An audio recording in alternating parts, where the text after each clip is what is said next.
So today's talk is going to be a little bit strong. So I thought we might need to sing a happy song so that we will have the right attitude towards hearing these instructions today. And I want to give you the words, and we've sung the song before, but I'm not sure whether anyone has could really hear the words. And the words are so extremely important that I'd like for you to, I'm gonna speak the words before we sing it. It says, in a moment, everything can change. Feel the wind on your shoulder. For a minute, all the world can wait. And let go of your yesterday. Can you hear it calling? Can you feel it in your soul? Can you trust this longing and take control? Fly. Open up that part of you that wants to hide away. You can shine. Forget about the reasons why you can't in life and start to try, because it's your time to fly. All your worries, leave them somewhere else. Find a dream you can follow. Reach for something when there's nothing left and the world feels hollow. This is your life. Don't waste this precious moment. Don't give your power over to a mind that's out of focus. The truth is in you. Now hear your wisdom hailing, aware of your true self and not your human failing. In a moment, everything can change.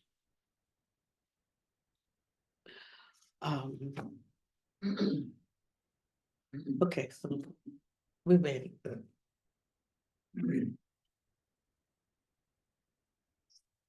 One quick. Okay.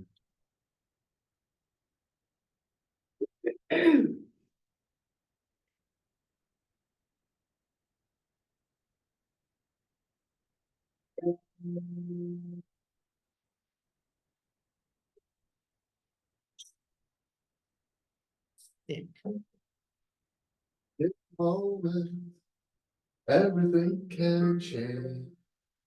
Feel the wind on your shoulder. For a minute, all the world can wait. Let go of your yesterday. When you hear calling, can you feel it in your soul? Can you trust this longing and take control?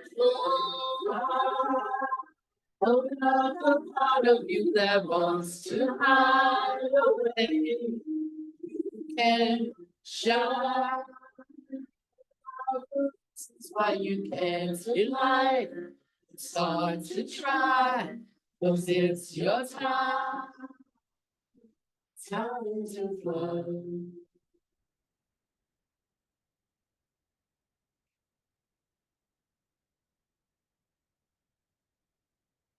All you want is somewhere else.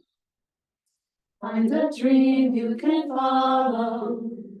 Reach for something when there's nothing left. And the world's feeling hollow. Can you hear it calling? Can you feel it in your soul? Can you trust the longing and take control? Open up the part of you that wants to hide away. You can shine. Forget about the reasons why you can't in life and start to try, 'cause it's your time. Time to fly.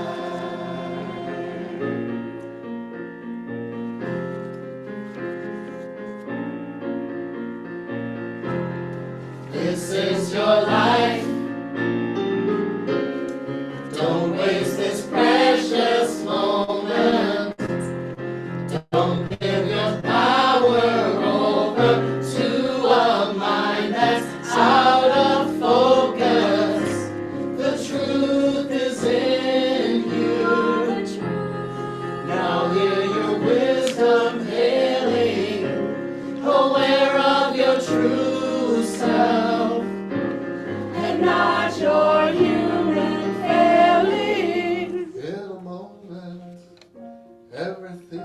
can change. Feel the wind on your shoulder. For a minute, all the world can wait. Let go of yesterday. Fly. Open up the part of you that wants to hide away. You can shine. Forget about the reasons why you can't in life and start to try. Fly. Open up the part of you that wants to hide away. You can shine. Forget about the reasons why you can't in life and start to try. 'Cause it's your time. Time to fly. Time to fly. Time to fly. In a moment, everything can change.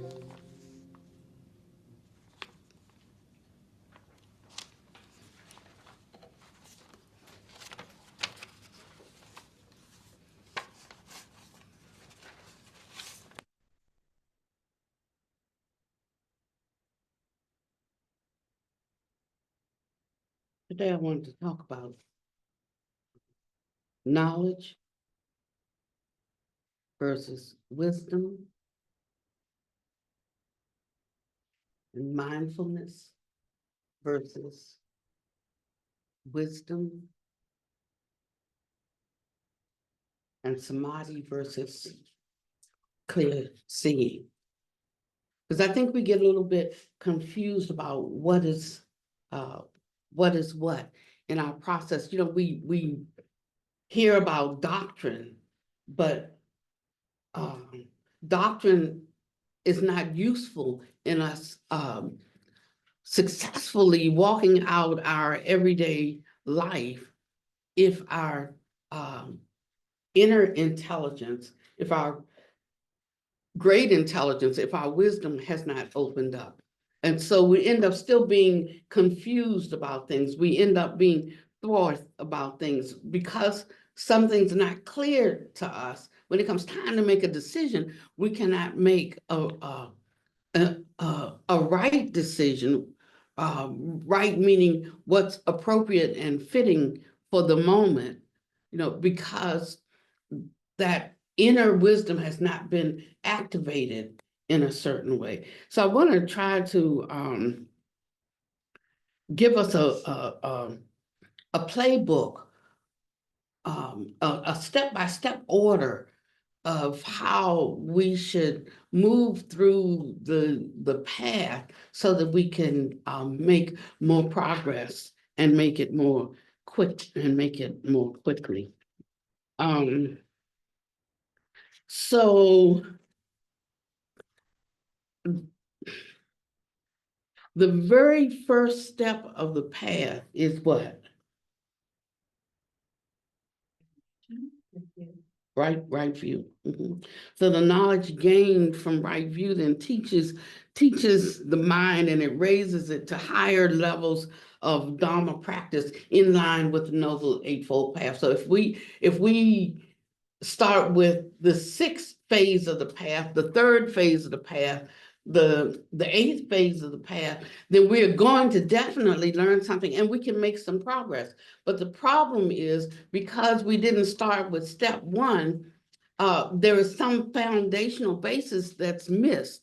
And the missing of that foundational basis makes us draw a less than beneficial conclusion when we go further down the road. It's like saying, I'm gonna, this might be out of order. I don't know why this just came up for me because I know nothing about pouring a driveway.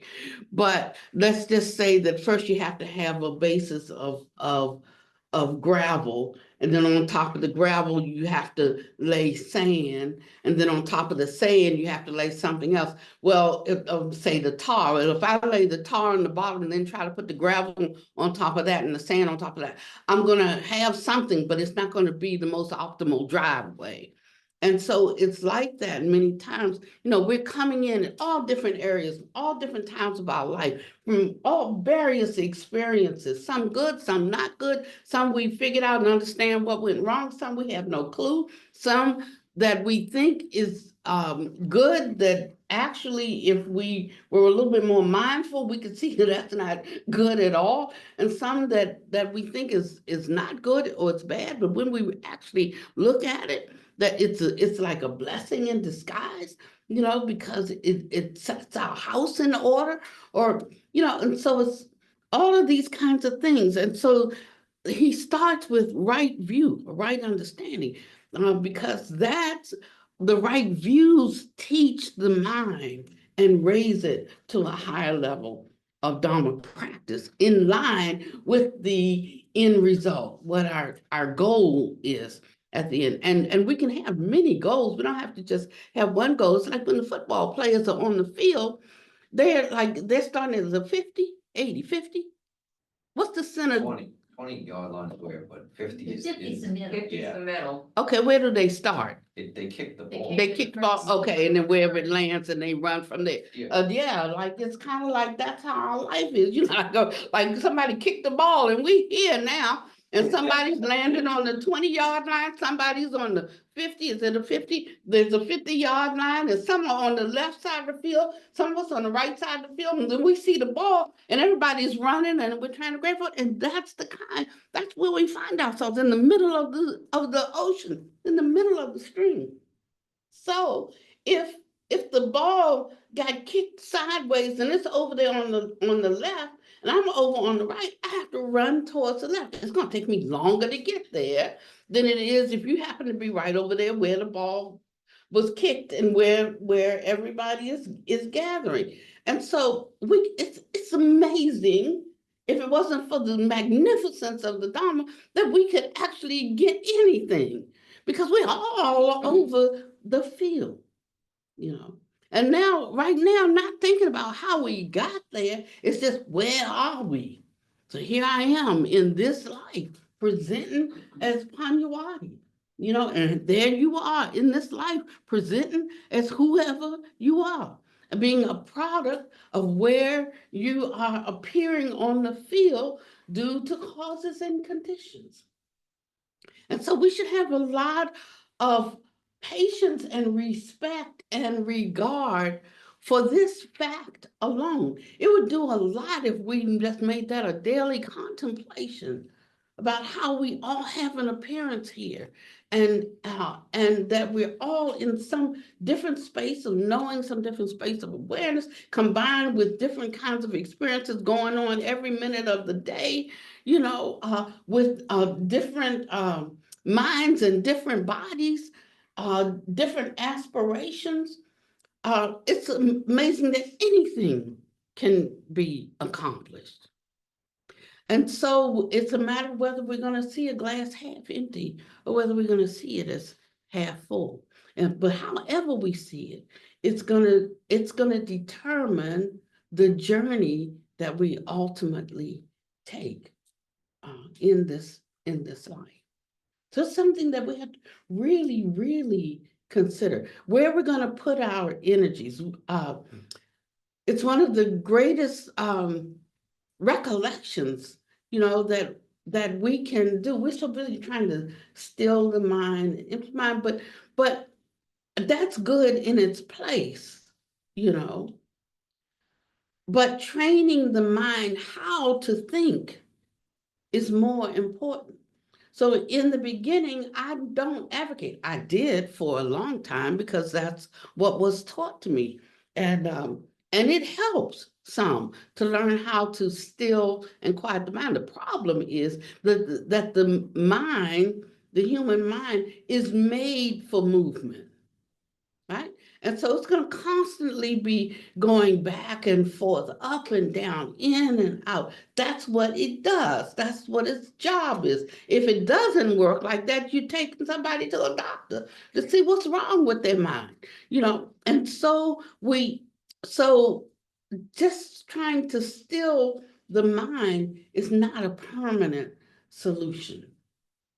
It's only mindfulness really only lets us or helps us become aware of what the mind is thinking right now, you know? And so it's not a solution to something, it's a recognition of something. Recognition is good. I recognize a lot of things about myself, you know, but I haven't resolved all of them because that takes different skills to be employed, you know. So unfortunately, when the Dharma came to this diaspora, it was all about mindfulness, you know. But the basis of right view was not so equally introduced. And so we have some of the tools we need, but we don't have all of them. And we don't have them in the order in which we could take them up. It's like trying to make sentences before you learn your ABCs, you know, try to make words before you learn your alphabet. I remember when we were in summer and I used to do missions over in India. And when we went there, you know, like we were so impressed. Excuse me. We were so impressed with the schools. These were schools for the untouchable kids. That's where we focused. And they were able to read so well, you know, and so every time we would go over, the first thing they would do is take us to the classrooms and they have the children read to us, you know. But one day, I think, what did we ask them Of what they were reading. of what they were? They had no idea, but they had learned phonetics. And with phonetics, they learned how to sound out the letters, but they didn't know what any of it meant. So we're kind of like that, you know. We've learned some jargon and some methods, but you know, we don't have a real-time understanding of what they mean, because that has to be enacted through cultivation, through actually doing it in our thoughts, our speech, our behavior. And so I realized that we have been hoodwinked, you know, because you know, it's like if it walks like a duck and quacks like a duck, must be a duck. No, not necessarily. And so we find ourselves frustrated in life because we've got this steady drip of dharma coming in, yet we've got a separate life over here that is fraught with its anxieties and its fears and its passions raging. And we can't figure out how to bring the two of them together, because, like, you know, it's, oh yeah, but Buddhism, that's all about suffering. No, it's about the way out of suffering. And so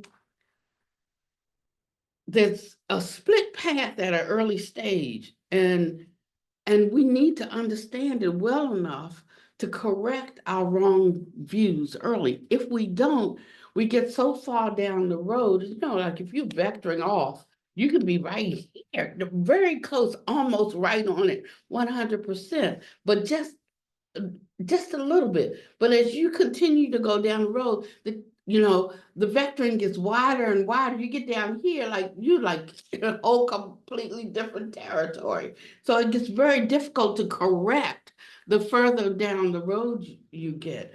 And then sometimes we're trying to correct, but sometimes what we have to do is back up and come back and start again.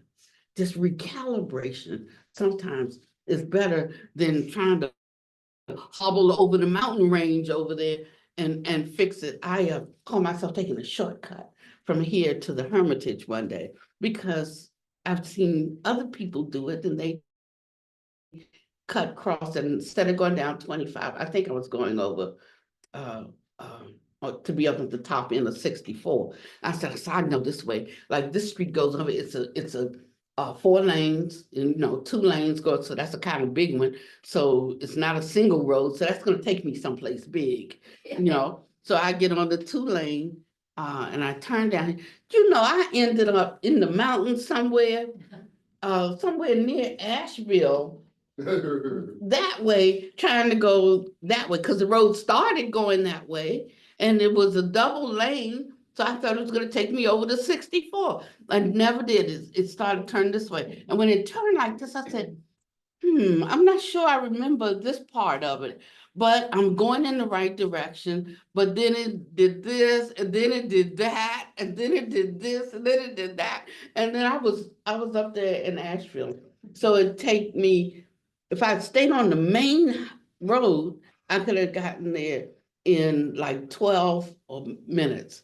But I thought if I take the shortcut, I could get there in 8 minutes. So that gives me 4 more minutes I can talk here before I have to leave, and I still get there on time. So that was my thinking. I'm gonna take a shortcut. That's gonna shave off 4 minutes so we can keep on talking. But what happened was I ended up all the way, and from there, I didn't know where I was gonna end up. So I had to turn around, come all the way back to 25 and go and take the road. And that's how it is sometimes with our practice. And we don't want to stop and back up. But I'm gonna tell you, I never would have gotten there if I stayed on that road. I never would have gotten there.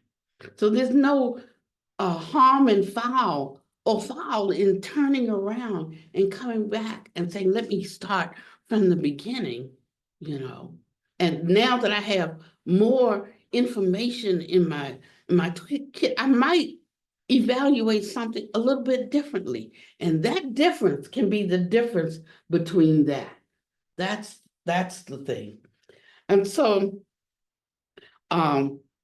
he says that we can know our views, or whether we're a person with right views or wrong views, by how we receive information, how we receive the dharma. It said a person with wrong views cannot listen to others. They don't listen. They find it difficult to listen.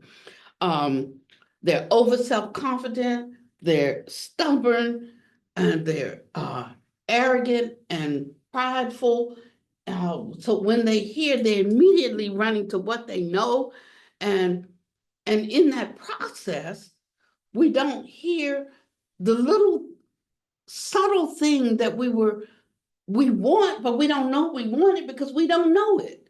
But if we could listen, we could hear it. And I could hear that one little thing I needed that corrects something in me, something that I want to be done away with, but it's going to take a correction. Like I want it to be done away with, but I don't want to be corrected, And so we can hear that one little thing, and it corrects, but we take it personally, like I am being corrected.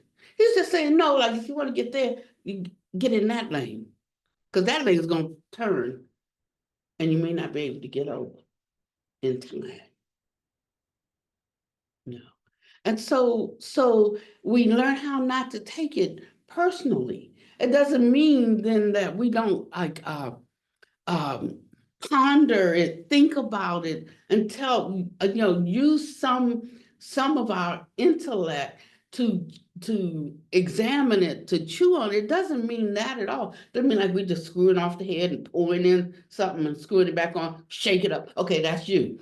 No, it doesn't mean it like that. But it means to have this great openness and inquisitiveness to be able to ponder, to analyze, to think about something and say, is that true? Asking the question, because he's saying that there is a certain light in us, there's a certain brightness in us, there is a certain wisdom in us that will let us know if we inquire and give it a chance to inform us. So when I realize something, I'm not realizing your wisdom, I'm realizing my own. I'm not realizing what you said to me. You said what you said. But when the light of wisdom from within me lights up, that's my own wisdom. And so if we could understand it in that way, we'd be more willing, we'd be more interested, we'd be happier to hear something, even if it's a hard, even if it's a hard saying, meaning even if it's hard for us to accept that. And what that does then is it brings a kind of conviction. It's a the conviction is a kind of self-confidence that that rises up because within your own self you see the truth. You see the truth of that, and then you can it's like a compass, an inner compass, and it will point us in the right direction. So right view is the foundation of all of our practice. And in times past, and the reason why we have all of these practices is because we are all so different. And different teachers have different methods of teaching. They have had different experiences in their life that they had to struggle and work to overcome. And when they overcame it, they were assured that because I did, you can too. Here's how I did it. These are the tools that I used. And some used ABC and some used 1, 2, 3, and in that process, they are able to guide you. It's like going to a strange place and needing a guide. Yeah, just give me the map. Well, I used to love maps, but I tell you, some of these places that you go, map doesn't help you that much. You need a guide. I mean, a living one too. I love the Buddha, but he's not here. I need a living guide. And they said that that's why you should love your teacher. You should love your teacher as much or more than you love the Buddha, because that one is giving their life for you. They are the one walking with you through this journey. We can talk about we love Jesus, we love the Buddha, but we don't love each other, we don't love our neighbors, and we certainly don't love our teachers. It gets hard, but understanding what the great benefit is of having Dharma friends in the Dharma. That's what we are. That's what Sangha is. That's what student teacher is. That's what master disciple is. I'm not calling nobody master. It's we get so sensitive around words because that implies a hierarchy, that makes me the lower one.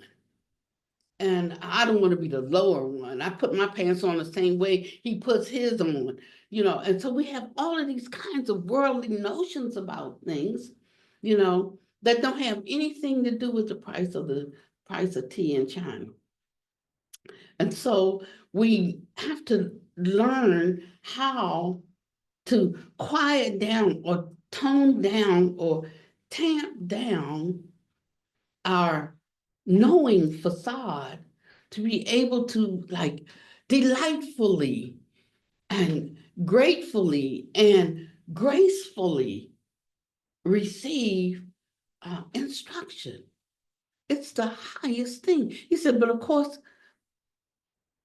you have to work it in your life for it to become real. So Dharma is just theory as well, right? This stuff we talk, that's just, it's as illusory as everything else. This language prajna, this written Dharma,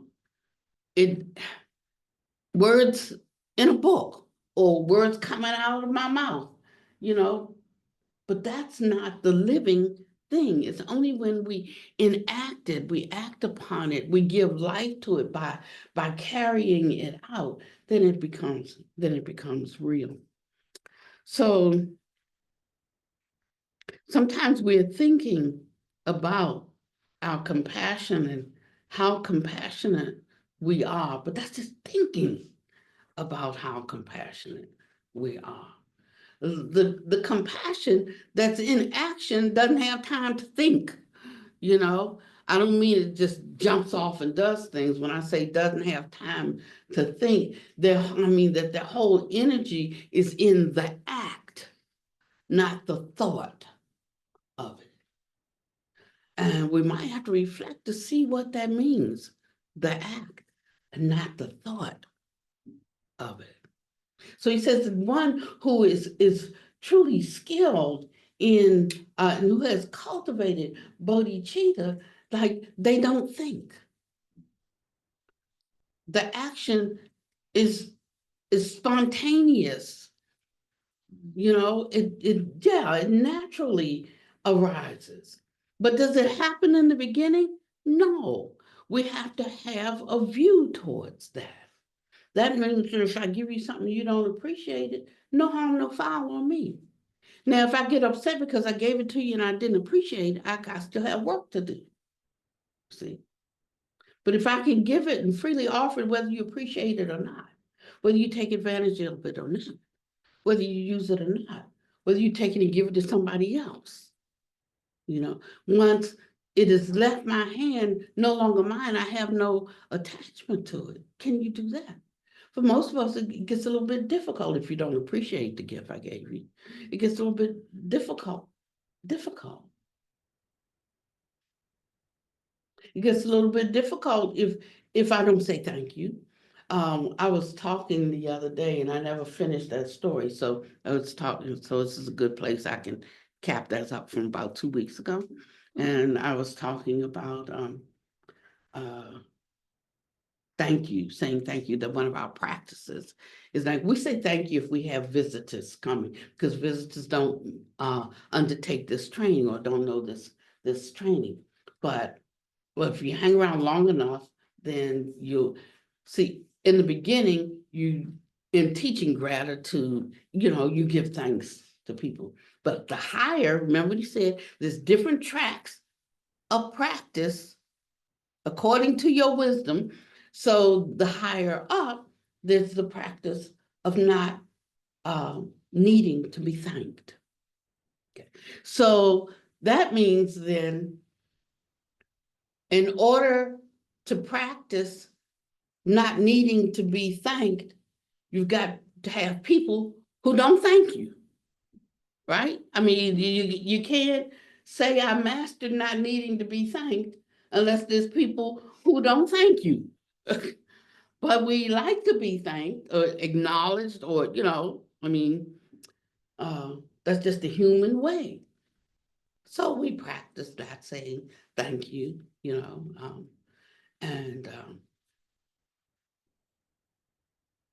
and it could be hard to take. So I gave the teaching, but after I gave the teaching on not needing to be thanked, and just do that for a while and see how things go for you, how you feeling inside, then after that, every time somebody did say, oh, thank you so much, I would say, oh, thank you so much, and then after a while they said, okay, Pannavati, we see what you're doing now, because then they didn't want to be treated like babies. They didn't want to be thanked, didn't need to be thanked. And so we made a joke out of it. But sometimes you can learn from that. What do you learn? You learn something about yourself and where you actually are on the path. You see, because sometimes we want to operate or flow in something, but we have not earned the position. We have not, like you want to be, what's the quarterback and run with the ball? Who doesn't get to be the quarterback? You got to be back there. Running back? I don't know, not the quarterback though. And he can't have the ball. Don't give him the ball. No, because he hasn't proven that he can hold that ball, that he can tuck it, they can hit him and it ain't gonna fall out. He gotta pass all those tests to be the quarterback. He gotta run fast, he gotta be able to tuck and roll, he gotta be able to not lose the ball. That's the big thing. And he gotta cover enough ground. If not, they sit him down and they put somebody else in. You take a break for a while. And they put somebody else in. And so it's like that with us. This is not high level stuff. This is really just really all about life and where we live, and we can make the association. We can understand all the spiritual principles.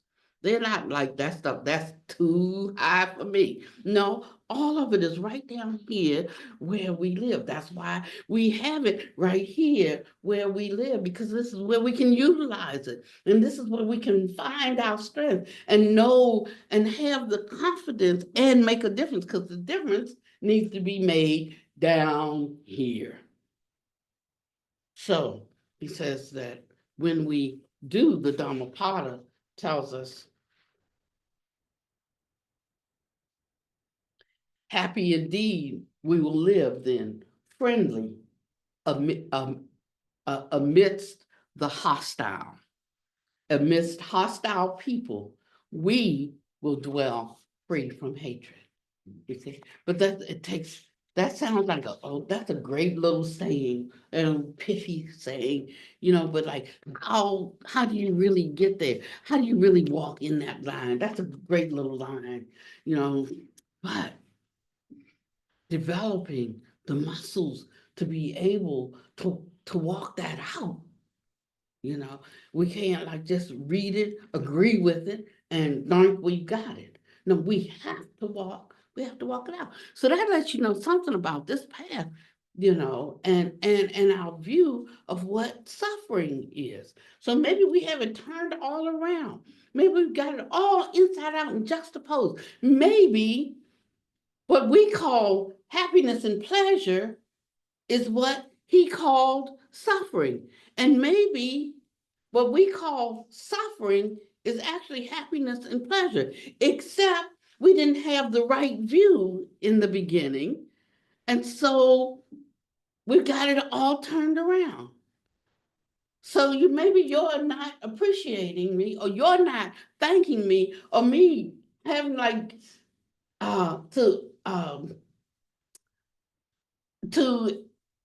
let's say if you steal something from me, instead of me wanting everybody to know you stole it, suppose I just let it go. I just choose to let you have it, you know, or you know, or let's just say we're having a discussion and you're making me look small in the way that you're speaking to me, and somebody's observing that. Instead of me trying to puff up equal with you, I let it go. These kinds of things.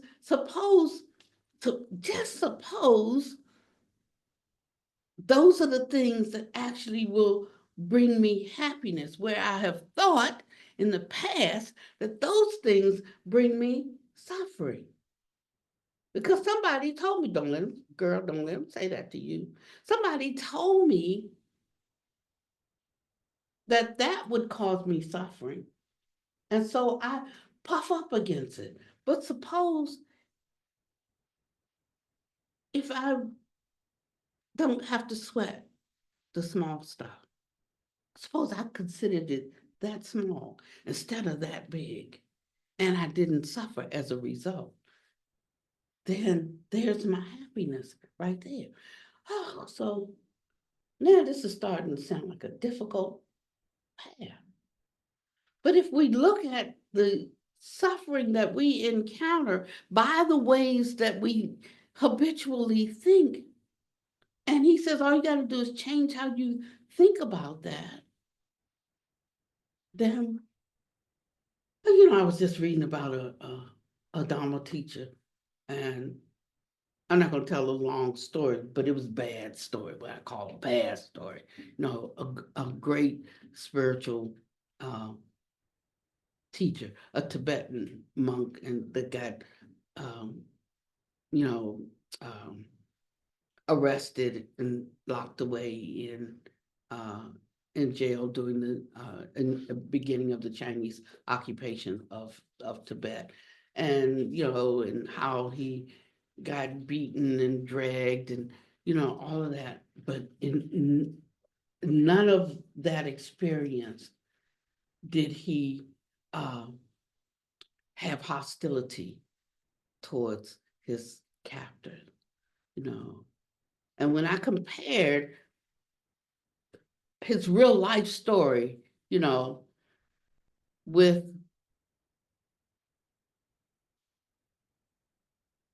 my real life story, I liked his story, but I didn't want to experience or didn't think I could experience what he experienced and had that kind of mind. That mind is not fully established in me. It's not fully cultivated in me. So I have some idea of what my limits are. And then I also have no idea of what my endurance is. Just depends on what day you catch me, I mean, so just recognizing where we have our shortcomings. So I'm being mindful of them, right? And I'm already in the middle of the water. I'm here now in samsara, in this life, in this body, with this set of experiences. And so he says, before mindfulness can help you to be more patient, tolerate a slight, overlook a fault, before that, you have to become established in right view. Otherwise, my mind will tell me, no, that is not right view to overlook that. Just slap her down 3 times. That's what the mind will tell us what our recourse should be, not informed by right view. And so we can't act with right view. So understand that when people act in a way that it's not cordial, or that it's not respectful, or that it's not, you can recognize that as a deficiency of right view. And then recognize it in yourself as a deficiency of right view. Because we know what the end result is. So how should I think in this situation? How should I carry myself in this way? And that doesn't mean then that you just let people walk all over you and do nothing. You will know rather than reacting from feelings, because the feelings will come right on the heels of that. Internal base to meet external base, consciousness arises, 3 of those make contact. I know what she just said. I know what he just did. And with that comes feeling. And if you don't have the right, if you're not established in the right view, then when that feeling arises, it goes, it flips right to craving and grasping and clinging or aversion, just like that. Everything was going tick, tick, tick, tick. What? And I mean, really fast at the end. It said so fast you can't even catch it. Your mind have to tell you where you are. Because it happens so quickly. And so we start to undertake these practices. That can be a very, very painful period in the beginning. I remember one time, it was about maybe 46, 70, 40, 30, 40, around 45 years ago. Yeah. And I went through a stage. Sometimes we advance, sometimes we, revert. So I'm not saying that 45 years ago I was at this stage. So now I'm at this stage, because there's some vacillation going on, right? Okay, but I was thinking about something and I got I got upset, and the person did something to me that wasn't nice, and I got upset about it.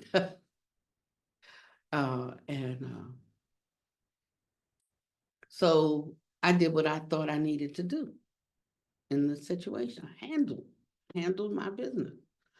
Uh, and then my conscience got to me. He said, no, that might be like where she is and who she wants to be, but is that where you are and who you want to be? And I was like, no. I'm saying, but God, you don't understand. Let me tell you what you did in case you missed the memo. Let me tell you what she did.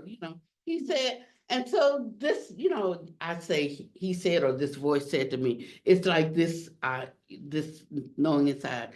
And it was like, we're not going to talk about her.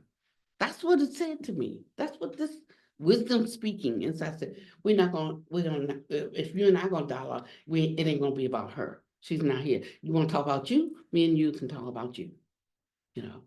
And then we had that talk. I had to go back to her and apologize to her when she was the one who had started the whole thing to begin with. And I had to do it repeatedly, over and over and over until I got it, which is, now, regardless of what she does, I don't know what her trajectory is, but I know what my great wish is, and this ain't taking me towards it. So I had to go back and ask her to forgive me when she was the perpetrator. And after a while, it wasn't just her. I mean, when something comes over you this way, you just start working with it, no matter what your poison is. I'm just saying, recognize your poison and don't hide from it. Take the antidote. And so I had to go back. All of these people for like 2 months straight. Just seemed like somebody was always in my face after that, So, and I had to just keep. Then I said, I'm tired of apologizing to people for the things they do to me. I'm just not. I'm not going to react. That's it. I'm not going to respond in that way, and I stopped. But what happened in the process was I wasn't as offended, because this is my experience, me saying to the universe, I want to know more. I want to have the spiritual muscles, that my speech and my actions line up. I want that my thoughts, even and my actions line up, and I got tired of having to apologize for people when they instigated things. So I just stopped. And you do something, I just said, don't sweat the small stuff. Now you can go this way for a long time, but then other little things come in. And other little things come in. The thing is, it's like when they come in, they bring their buddies. So there's a scripture that says that when a man has cleaned out his house, means gotten his heart right, gotten himself together, taking out all the poison and the filth that's in there. And then if we don't fill that with something, he said, then they come back and they bring 7 more friends with them, So you'll think like, I already been through that stage. I've already taken care of that. But I got these little critters over here, and without knowing that, they bring their buddies, and you start losing ground over here, over what you've already gone through, what you've already cleaned up, what you've already rectified, what you're already sure about, what you already really know, and then you start to lose your confidence because you can't know that any better than you know it. You already know the right behavior. You already know the right reason. You already have the right result. And yet, here I am doing it again, because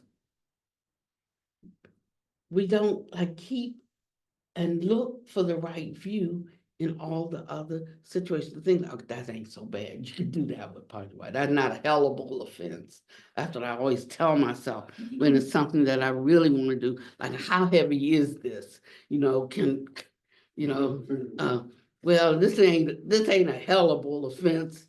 You know, it's just a little bit unskillful. Go ahead. Yeah.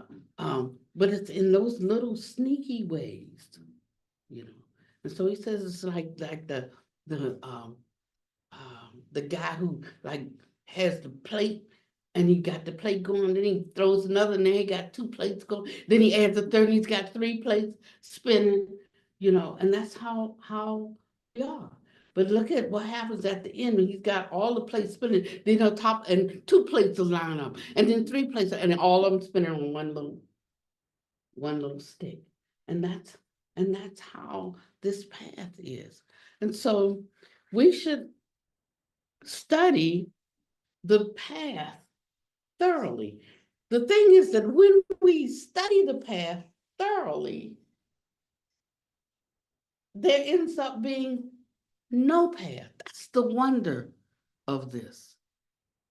That we start to see the illusory nature, the impermanent nature, the rise and the fall. There's a rise and a fall of everything. There is nothing that is permanent. And so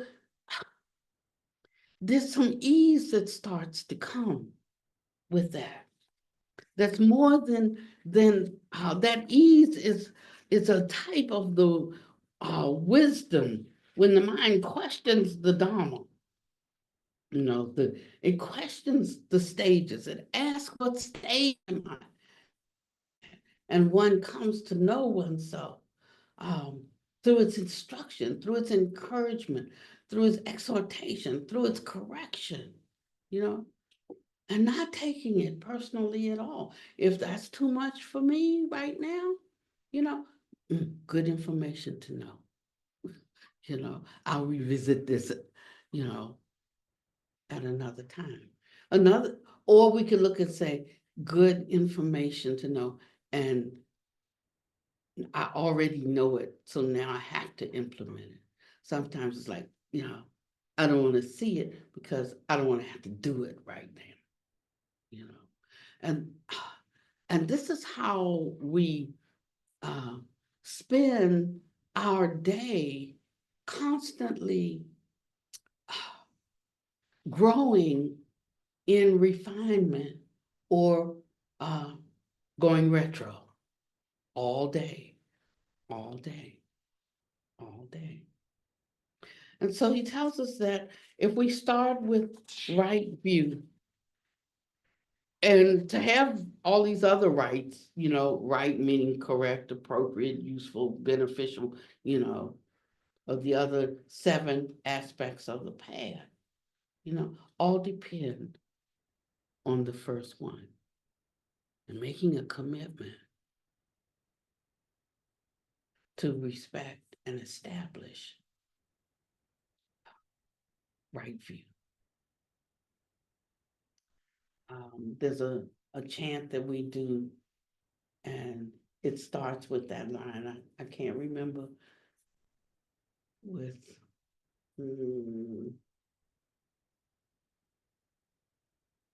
but it starts with, we establish right view. Maybe I need to pull that one up. Maybe we need a recollection, a reminder of it. You know, that's why I like, it's like to mumble, to keep repeating something. This repetition, to say certain things over and over and over, to inculcate our own mind with our aspirations. Hard to do if we don't keep mumbling to ourselves. If we don't keep reminding. Why? Because the mind is constantly, the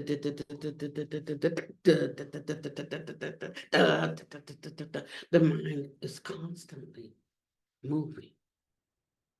And so we give it a mantra, we give it something that it can attach to.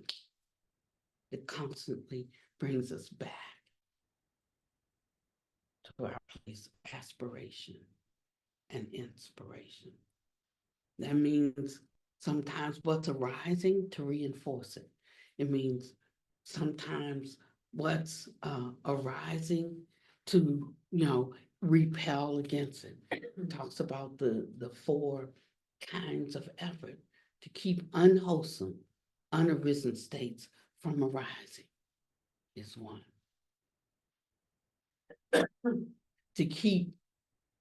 To subdue or to cut off unwholesome states that have arisen is the second. To foster wholesome states is the third. And to maintain wholesome states that have arisen is the fourth. That covers all circumstances. So when something is arising in you, whether it be good or whether it be middling or whether it be not good, where will you place your effort? He tells you where to put your effort. Either tamp it down and take your mind to something that's opposite. So cut it off before it is full blown and connected with the feeling, and the feeling bringing what? The craving and the clinging and the grasping and the aversion, right? Because if you don't catch it, it's going to be a lot harder once that has happened. We're like, just let me think about this one more minute, and then I'm going to put it aside. Don't you do it? Sometimes don't you do it? Like I should not let my mind go in this direction, but I just don't want to cut it off. I'm just gonna think about one more minute, and then I'm gonna put it aside. But then that one more minute just did the deal on me, and now I can't let it go. I just can't let it go. But she said, catch it quicker and quicker. And in that way, that's how we starve the ego and how we embolden and allow the rays of light from our intrinsic nature to manifest. The thing about this manifesting, words can be tricky. So we think, okay, so we have the Buddha nature resident, but it has not come into its potential. So if something hasn't come into its potential, it's not there, right? So that Buddha nature is not there. But yet, for something to come to a potential, it has to have the seed there. So you see, you have to be able to perch at the apex of a paradox in life. It has to be it is and it isn't, in order for you to really grasp it. But we grasp is or it isn't. And this dichotomy is what causes our suffering. So if I can go through something and it can be dukkha for me, it can be suffering for me, but not dukkha. It's dukkha, but I recognize its illusory nature. I recognize its temporary status. I recognize that it has arisen, it had a birth, and it will die. And now it's not so concrete. It's not so firmly fixed. It's not, I don't have to give so much weight to it. When you get that way, somebody can do something to you today and they can call you tomorrow and ask you for help. And you don't even mind helping them. You don't mind. Is it, hey, girlfriend, dial back to yesterday. I mean, that's in there. It's in there. I could act on that, because it's there. But The practice is to act on the wisdom that you have heard, and you will see its quality fully manifest in you. And if you don't think that this Dharma can do that for you, then you should look for some other teaching that you think can do that. You know, because you have to have confidence in whatever you're taking up. If not, it's leaning on somebody who's got a broke foot. You know, you won't be able to rely upon it when you need it. And you'll find that it will sustain you even when you have a broken foot. You'll find it as a trustworthy friend. Yeah, that really does stick closer than a brother, because it's your own beauty. It's your own glory. It's, if you could see yourself as you really are. If I could see myself.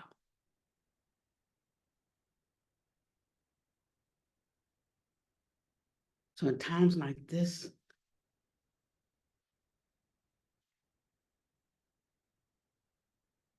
me and Santi wrote a song. We can't sing it today. I can't sing it, something. And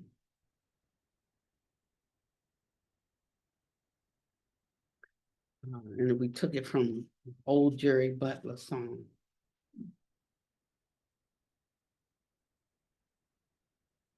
So in my humanness, my human weakness, I was just thinking about the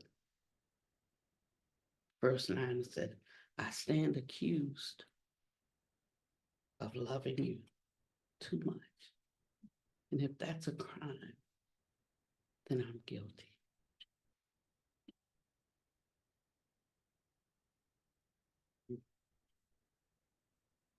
Trying to cut my time down. You know, I was Pentecostal all night, all right. I can go for hours and hours and hours, but we're moving into a season of meditation. I'm trying to prime your hearts now to go back to meditation, but with a different idea and understanding and basis for what it is. I'm going to close out. As though you, what is this, something? See one who's a failure. I see one who really tries.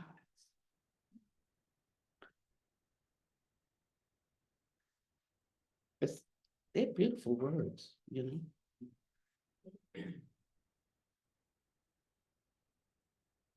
And though you don't value your worth, your confidence, your beauty, your challenges and birth, I tell you exactly what I see, that part of you that's perfectly free. One touch of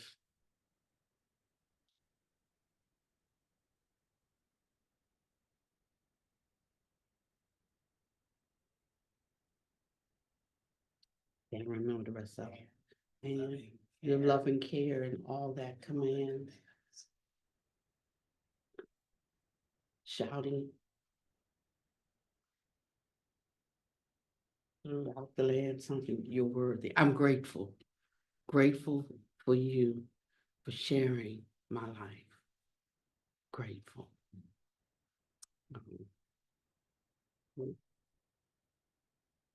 We think of one another in this way. We will leap these states like a kid playing on a pogo stick. Then we don't have to know so much, because it will be the thought will be the action. Yeah.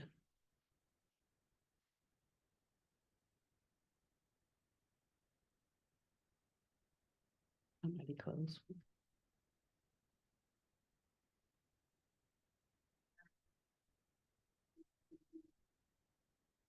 Beautiful Sangha, this beautiful day.